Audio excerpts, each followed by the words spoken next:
L'Ajuntament de Santa Coloma de Gramenet transformarà el centre de la ciutat durant els propers 2 anys a partir del projecte urbanístic previst en el Pla Especial de Reforma Interior Santa Coloma Vella 2.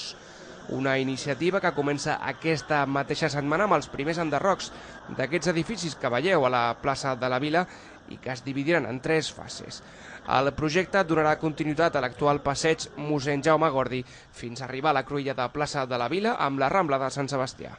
Serà en aquell punt d'encreuament de les 3 artèries on naixerà una plaça de nova creació de 1.280 metres quadrats de superfície que articularà la plaça de la Vila amb la Rambla. Les obres del Peri suposaran un canvi important en la fisonomia del centre d'aquesta ciutat, l'ampliació de l'espai públic per a vianants i la creació d'una zona comercial amb habitatges, una part dels quals seran per a lloguer accessible. En conjunt, aquest projecte es realitzarà en una superfície d'intervenció de 6.327 metres quadrats i amb un pressupost global de quasi 800.000 euros.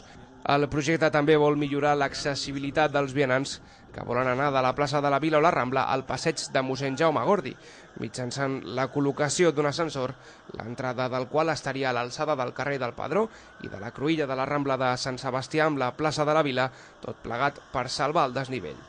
També es contempla una rampa i escales paral·leles a l'ascensor. S'estima que aquest projecte finalitzarà durant el 2020.